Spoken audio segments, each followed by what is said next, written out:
Residential Bazar భక్త బృందానికి అందరికీ స్వాగతం సుస్వాగతం.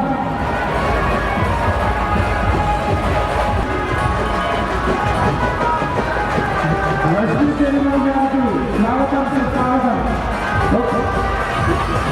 మేడం एक बार आइए.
క్రౌడ్ ఎక్కువ ఉంది.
ముఖ్యాలమ్మ తల్లి, పోచమ్మ తల్లి, మహమ్మదమ్మ తల్లి ఎల్లప్పుడూ వినూతనమై దయచేసి తల్లమర్చాలని అపారంగా కోరుకుంటున్నాను.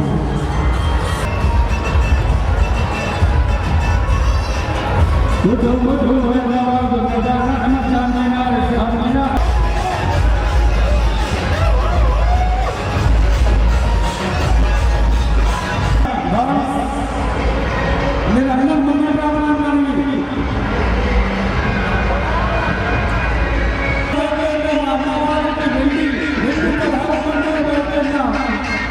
మా పోచమ్మ స్వాగతం.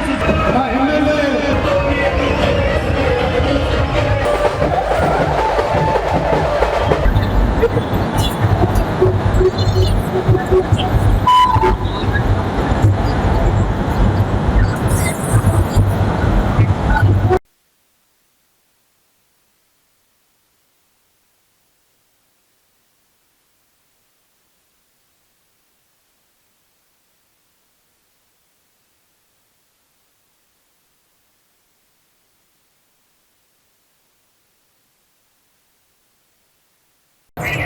बोलिए आपका ये भाग्यनगर उत्सव समिति में आपकी रोल क्या है, आप क्या आपकी सेवा क्या कैसे दे रहे हो? भाग्यनगर बोनाल उत्सव समिति में मैं छोटा सा कार्यकर्ता हूँ और 8 साल पहले भाग्यनगर बोनाल उत्सव समिति का गठन हुआ था। भाग्यनगर बोनाल उत्सव समिति लाने का एक मेन रीजन है, वो रीजन ये है कि यहाँ की जो जनता नॉर्मली जो यंगस्टर है उनको ये मालूम है कि बोनाल आता मतलब दारू पीना, शराब पीना और चिकन खाना, 3 बार पे डांस करना, बस उनको ये मालूम। बोनाल का मेन महत्व क्या है किसी को कुछ भी नहीं मालूम आजकल के यंगस्टर्स को। तो वो यंगस्टर्स को बोनाल का मतलब क्या बताने के लिए प्लेटफॉर्म क्रिएट किया गया है जहाँ पे हम लोग शिव शक्ति, पोतराज सारे अपने मंदिरों को इकट्ठा करके समिति के अंदर लाके प्लेटफॉर्म पे महाराज मंदिर की कमेटी रहने दो, शिव शक्ति की कमेटी रहने दो, पोतराज की कमेटी रहने दो, एक प्लेटफॉर्म पे लाके पब्लिक को मैसेज देते हैं। और हमें गर्व है कि हमारी समिति बहुत अच्छा काम कर रही है, क्योंकि 2 बार लास्ट ईयर और लास्ट टू लास्ट ईयर हमारे तेलंगाना के गवर्नर भी आए हमारे डायस पे, और गवर्नर आके आके जनता को संबोधित भी करे। 7 तारीख को गोलकुंडा में भी भाग्यनगर बोनाल उत्सव समिति का कार्यक्रम था, वेलकम डांस था वहाँ पे भी हमारे तेलंगाना के गवर्नर साहब आए और उन्होंने भी तेलंगाना की जनता को संबोधित किया है। तो बस मैं यही कहना चाहूंगा कि हमारा जो कार्य है कि जनता को एक अच्छा मैसेज देना और सभी मंदिरों को इकट्ठा एकजुट लेके आना एक प्लेटफॉर्म के ऊपर, ये कार्य में सफलता मिले। अच्छा, एक बात बताइए, अभी आप जो भी बोल रहे हैं ना, अभी यूथ को आप इंफॉर्मेशन मैसेज देने के लिए, तो आप वैसे कुछ कमेटी डाल रहे क्या हर जने को इकट्ठा करने के लिए? जी, हम लोग हर मंदिर की कमेटी वालों के साथ, पुजारियों के साथ मीटिंग कर रहे हैं, जहाँ पे हमने उनको क्लियर कट बोला है कि जब तक एक पुजारी मंदिर का अपने आने वाले भक्तों को बताएगा नहीं कि अपने धर्म क्या है, और उनके माता पिता को नहीं बताएगा कि अपना धर्म क्या है, बच्चा धर्म कहाँ से सीखेगा? माँ के पेट से कोई भी नहीं सीख के आता, सब सिखाना पड़ता, और वो महाराज के थ्रू बहुत अच्छे से होता। तो ये कार्य हम लोग स्ट्रांगली ले रहे हैं। इसके अलावा अभी एरिया वाइज, जोन वाइज हमारी कमेटियां बैठी है, जहाँ पे बस्ती प्रेसिडेंटों से मिलके वहाँ पे जो छोटे छोटे मंदिर होते हैं, अपने ग्राम देवता जो होते हैं हर एरिया के, उनको ये भी बोल रहे हैं कि अपने अपने ग्राम देवता के पास हर महीने एक बार भोजन का अपना व्यवस्था करे, और महीने में एक बार सब ग्राम देवता के पास जाए, दर्शन करे। क्या होता है, साल में एक बार ग्राम देवता को पूछते हैं, बोनाल के टाइम पे भूल जाते हैं, वो गलत है। बिना ग्राम देवता के आशीर्वाद के इंसान आगे बढ़ ही नहीं सकता। वही सर, आप जो बात बोले वही सच्ची बात है।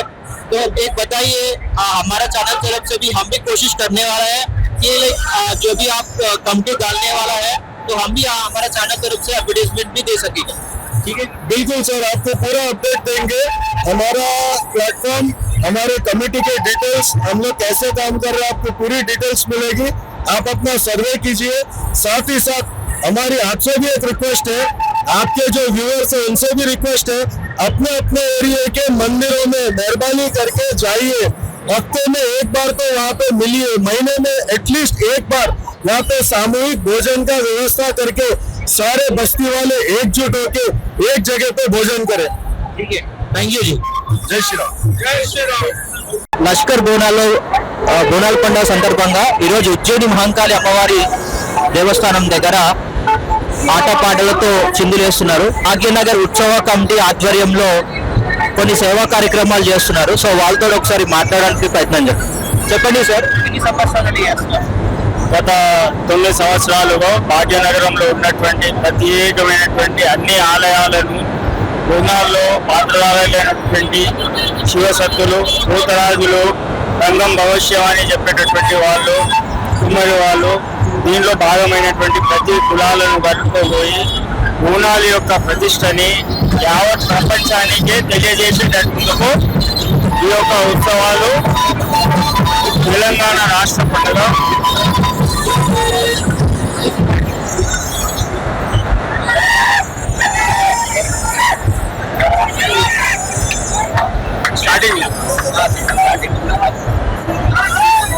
సో ఇప్పుడు మీ దగ్గర ఇక్కడ అన్ని కులాల సంఘాల వారు మీ కమిటీలో నిపుణులై ఉన్నారా? అన్ని కులాలను, అన్ని ఆలయ కమిటీలను, తద్వారా బోనాలలో పాల్గొనేటటువంటి శివసత్తులు కానివ్వండి, భూతరాజులు కానివ్వండి, రంగం భవిష్యవాణి చెప్పేటటువంటి వాళ్ళు కానివ్వండి, వివిధ కులాలందరినీ కూడా సమిష్టిగా ఒక వేదికపై తీసుకొచ్చి బోనాల యొక్క ప్రతిష్టని ప్రపంచ వ్యాప్తంగా తెలియజేసేటటువంటి ఉద్దేశంతోనే భాగ్యనగరంలో ఈ యొక్క ఉత్సవాలు ఘనంగా జరుపుతూ ఉంటాయి. తెలంగాణ వ్యాప్తంగా కూడా ఈ యొక్క రాష్ట్ర పండుగను గోల్కొండ కిలా అమ్మవారు అక్కడి నుంచి ప్రారంభమై సికింద్రాబాద్, మల్కంపేట్, పాతపట్నము, అదేవిధంగా తెలంగాణ వ్యాప్తంగా కూడా అన్ని ఆలయాల్లో ఘనంగా జరుపుతూ ఉంటుంది. దానికి సంబంధించినటువంటి అన్ని ప్రభుత్వ విభాగాలతోని జరిగేటటువంటి ఏర్పాట్ల పైన సమీక్ష చేసుకుంటూ ఆ ఏర్పాట్లు ఎటువంటి లోటుపాట్లు లేకుండా ఘనంగా మన యొక్క పండుగని మనం నిర్వహించుకునేందుకు ప్రభుత్వం ద్వారా సహకరించుకొని ఈ యొక్క ఉత్సవాలను ఘనంగా నిర్వహిస్తూ ఉన్నది భాగ్యనగర్ బోనాల ఉత్సవ సమితి. సో చెప్పండి సార్, ఇప్పుడు లష్కర్ అంటే సికింద్రాబాద్ బోనాలు రైట్? సో ఇక్కడ ఎన్ని అమ్మవారి టెంపుల్ వస్తాయి, ఎన్ని ఘట్టాలు వస్తాయి ఇక్కడ సైడ్? ఇప్పుడు లష్కర్లో దాదాపు ఒక 50 ఆలయాలు ఉంటాయి. ఒక 15 రోజుల ముందు లష్కర్లో అమ్మవారి ఘటాలు ఎదుర్కోలు ప్రారంభమవుతాయి. అక్కడి నుంచి ఒక బోనాల పండుగ వాతావరణము ప్రారంభమవుతుంది. 15 రోజులు ఘటాల ఊరేగింపులు అన్నీ కూడా గడప గడపకు అమ్మవారి ఘటాలను ఎదుర్కొని అమ్మవారికి శాఖలు ఓడిలియాలు పోయడం ఒక ఆనవాయితీ. అదేవిధంగా లష్కర్ బోనాల రోజు దాదాపు ఒక 50 ఊరేగింపులు, పలహారం బండ్లు కానివ్వండి, అదేవిధంగా తొట్టెల ఊరేగింపులు. ఆదివారము బోనాల కార్యక్రమం అయిన తర్వాత పలహారం బండి ఊరేగింపులు ఉంటాయి. అదేవిధంగా మరుసటి రోజు రంగం భవిష్యవాణి కార్యక్రమం ఉంటుంది. దాని తర్వాత ఏనుగు పైన అమ్మవారిని సాగనంపేటటువంటి కార్యక్రమం చాలా ఘనంగా నిర్వహిస్తారు లష్కర్లో.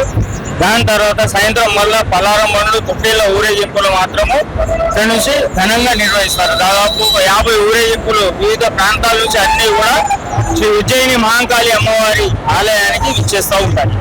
చెప్పండి, ఇక్కడ దాదాపు మీరు చూసుకున్నట్టుగా అయితే లక్షల్లో అంత యూత్ ఉన్నారు, ఎక్కువ వృద్ధులు ఉన్నారు, మహిళలు ఉన్నారు. సో ఈ వేరే వేరే ప్రాంతాల నుండి ఇక్కడికి తల్లి వస్తున్నారు. సో వీళ్ళందరికీ ఫుడ్ కానివ్వండి, వాటర్ కానివ్వండి, అంటే వాళ్ళు స్వచ్ఛందంగా వస్తున్నారు కదా. సో ఇక్కడ అంటే ఇలాగే ఇంకా వేరే ఎవరైనా ఆర్గనైజింగ్ చేస్తున్నారు అట్లా? ఇప్పుడు ఇక్కడ జరిగేటటువంటి ఒక కార్యక్రమంలో భాగ్యనగరం నుంచే కాకుండా వివిధ అన్ని జిల్లాల నుంచి కూడా ప్రజలు లక్షలాదిగా తరలి అమ్మవారిని దర్శించి ఆమె యొక్క కృపకు పాత్రలు కావాలన్నటువంటి ఉద్దేశంతోనే ఇక్కడ విచ్చేస్తూ ఉంటారు. ఇక్కడ వివిధ స్వచ్ఛంద సంస్థలు కానివ్వండి, వ్యాపారస్తులు కానివ్వండి, వీళ్ళందరూ కూడా స్వచ్ఛందంగా తమ ఏర్పాట్లు, తమ శక్తిని బట్టి వాళ్ళు వీళ్ళ సౌకర్యాలు కానివ్వండి, భోజనాల సౌకర్యాలు కానివ్వండి, ఎటువంటి ఆటంకం లేకుండా నిర్విఘ్నంగా సంపూర్ణంగా ఎవరు కూడా ఆకలితో వెళ్ళేటటువంటి పరిస్థితి లేకుండా ఘనంగా ఏర్పాట్లు చేస్తూ ఉంటారు. చెప్పండి, ఇప్పుడు దాదాపు మీకు ఇక్కడ ఈ క్రౌడ్ చూసుకున్నట్టుగా అయితే ఇంకా ఎన్ని గంటల వరకు ఇలా క్రౌడ్ కొనసాగే? దాదాపు శుక్రవారం నుంచి ఈ యొక్క వాతావరణము కంటిన్యూగా ఇదే స్థాయిలో పబ్లిక్ నిమగ్నమై వస్తూ ఉన్నారు ఉత్సవాల్లో భాగం చేసుకోవడానికి. ఆదివారము తెల్లవారుజామున 3 గంటలకు అమ్మవారికి తొలి బోనం ఎక్కించేటటువంటి అప్పటి నుంచి ప్రారంభమైనటువంటి కార్యక్రమము నిన్న రాత్రి దాదాపు 3 గంటల వరకు కార్యక్రమం నిర్వహించారు. దాని అనంతరము బలి ఊరేగింపు అన్నటువంటి కార్యక్రమాన్ని మళ్ళా 5 గంటలకు చేశారు. దాని తర్వాత ఈ రంగం భవిష్యవాణి కార్యక్రమం 9 గంటలకు ఉదయం నిర్వహించారు. దాని తర్వాత అమ్మవారికి దావు పట్టేటటువంటి ఒక ఆనవాయితీ ఉన్నది. పోతరాజులు వచ్చి అమ్మవారికి దావు పట్టి ఇక్కడ ఉన్నటువంటి దుష్ట శక్తులన్నింటినీ కూడా తమ ప్రాంతంలో ఉన్నటువంటి ప్రజానికాన్ని అందరినీ కూడా సుభిక్షంగా చూడాలనేటువంటి ఆలోచనతోని వాళ్ళు బలి పరంపర ఇచ్చినటువంటి తర్వాత మళ్ళా అమ్మవారిని ఏనుగు పైన ఊరేగింపుగా తీసుకుని వెళ్తారు. ఆ టైంలో కూడా లక్షలాదిగా పబ్లిక్ జనాలు కూడా వస్తూ ఉంటారు, అమ్మవారిని దర్శించుకుంటారు. ఇప్పుడు మనకు చేసినటువంటి సమాచారం ప్రకారం దాదాపు ఒక రాత్రి 3 నుంచి 4 గంటల వరకు కూడా ఈ యొక్క కార్యక్రమం జరుగుతూనే ఉంటుంది. సో ఇప్పుడు అంటే పోలీస్ అధికారులు కానివ్వండి, రాష్ట్ర ప్రభుత్వం కానివ్వండి 12 గంటల వరకు నిషేధం అంటే టైం అనేది ఇవ్వడం జరిగింది.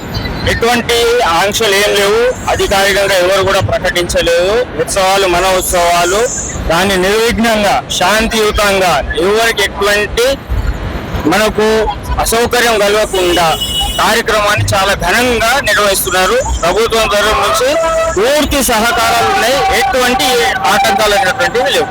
చెప్పండి, మీ ఉత్సవ సమితి నుండి అంటే కేవలం ఓన్లీ బోనాలేనా, లేకపోతే తదుపరి రాబోయే వినాయకుడు చవితి కానివ్వండి, లేకపోతే దసరా నవరాత్రులు కానివ్వండి, బతుకమ్మ కానివ్వండి, సో ఇట్లాంటి సామూహిక కార్యక్రమాలు అంటే రాష్ట్ర పండుగలను కానీ ప్రాంతీయ పండుగలు కానీ సెంట్రల్ లెవెల్లో కానివ్వండి, సో ఇట్లాంటి అన్ని పండుగలు మీరు దగ్గరుండి అంటే మీ ఆధ్వర్యంలో నిర్వహించడం జరుగుతుందా ఎట్లా?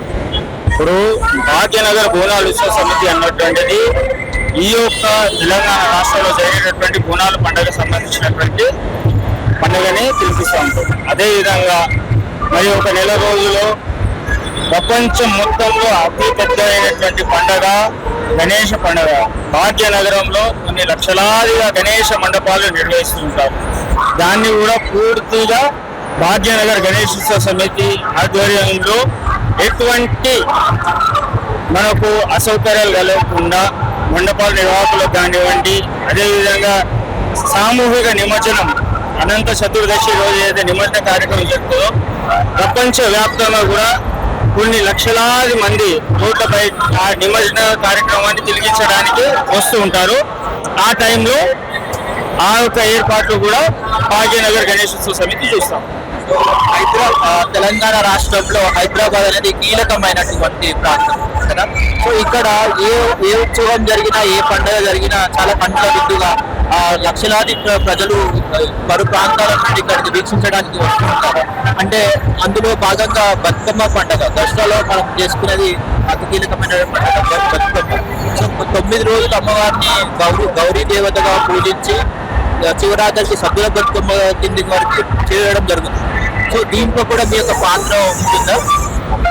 ఉత్సవాలు మన ఉత్సవాలు అందరు కలిసికట్టుగా నిర్వహించడానికి ప్రతి ఒక్కరు కూడా తమ వంతు సహాయాన్ని సహకారాలని తప్పకుండా ఏర్పాట్లు చేసుకొని ఆ విధంగా మన యొక్క ఉత్సవాలను విశ్వవ్యాప్తంగా ప్రతి ఒక్కళ్ళకు కూడా ఒక ఉదాహరణ నిలిచేటటువంటి ఆలోచనతోని ప్రతి ఒక్కరు కూడా దానిలో నిమగ్నమై ఏర్పాటు నిర్వహిస్తారు. అంటే ఎవ్రీ ప్రోగ్రామ్ కి మిమ్మల్ని గవర్నమెంట్ ఇన్వాల్వ్మెంట్ చేస్తుంటారు, అంటే మీటింగ్స్ కానీ కొన్ని ఉత్సవాలలో తప్పకుండా ప్రభుత్వ సహకారంతోనే ఈ యొక్క ఉత్సవాలు ఘనంగా నిర్వహిస్తారు. అన్ని ఏర్పాట్లు అన్ని పండుగలలో కూడా ప్రభుత్వ సహకారాలతోనే నిర్వహించినాక పండుగ అనేది పరిపూర్ణంగా సంపన్నించారు. మీకు ఏమన్నా ప్రభుత్వం తరఫున ఏమన్నా సహాయ సహకారాలు లభిస్తున్నాయి అంటే ఎట్లాంటి కల్చరల్ యాక్టివిటీస్ కండక్ట్ చేయడానికి? పూర్తి సహాయ సహకారాలు ఉండడం వల్లే ఈ యొక్క ఉత్సవాలు ఇంత ఘనంగా మనం నిర్వహించుకుంటూ పోతాం. మీ మూవీస్ బల్గపల్లి కదా, నెక్స్ట్ ఇంకేమైనా ప్లానింగ్ ఉన్నాయని.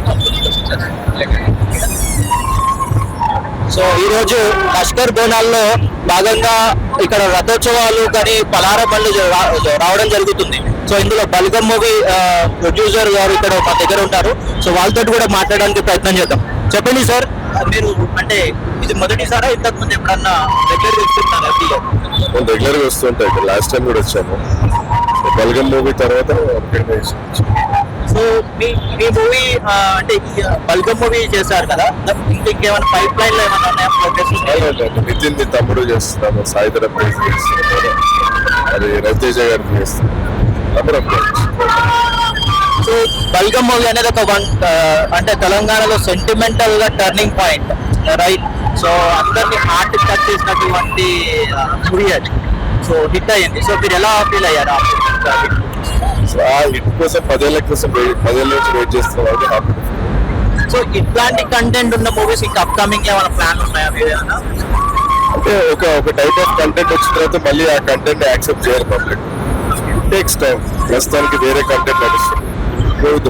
సో ఎందుకంటే ప్రజెంట్ ఒకప్పుడు ఒక 10 years బ్యాక్ అనేది మన యాస మన భాష అన్ని కూడా ఒకరీకరించడం, ఈవెన్ ఇప్పుడు కొన్ని సీరియల్స్ లో కూడా వస్తుంది. సో ఇట్లాంటి అంటే మూవీస్ తెలంగాణ స్లాంగ్ యాక్సెంట్ ఉన్న మూవీస్ అనేది చాలా తక్కువ. అందులో బల్గం మూవీ అనేది వన్ ఆఫ్ ద హిట్. అంతకు ముందు వచ్చేసి జై తెలంగాణ మూవీ. సో అట్లా కొన్ని హిట్ మూవీస్ ఉన్నాయి. సో ఇట్లాంటి ఇంకా ఫర్దర్ గా ఏమైనా పైప్ లైన్ లో పెట్టారా? ఖచ్చితంగా అంటే ఇప్పుడు తెలంగాణ చాలా తక్కువ వచ్చేటి. ఇప్పుడు మా సంస్కృతి లేకపోతే మన సంస్కృతి అయితే లోకల్ సంస్కృతి చూపిస్తున్నారు. ఇంకా చాలా మూవీస్ కూడా పైప్ లైన్ లో ఉన్నాయి, ఇంకా చాలా వస్తాయి. So hopefully we hope the best for further. Thank you, sir. Thank you.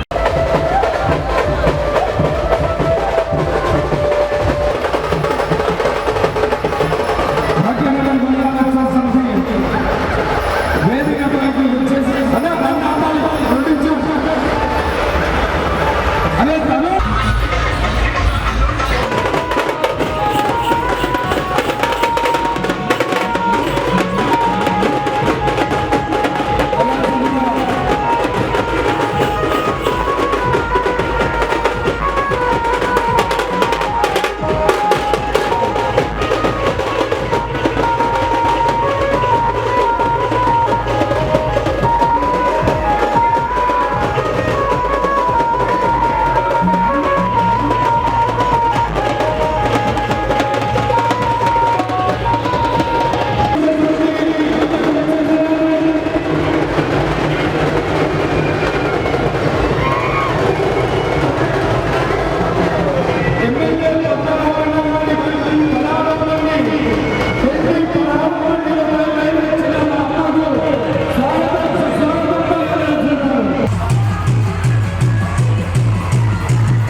J. Sivori, Salvo Liso.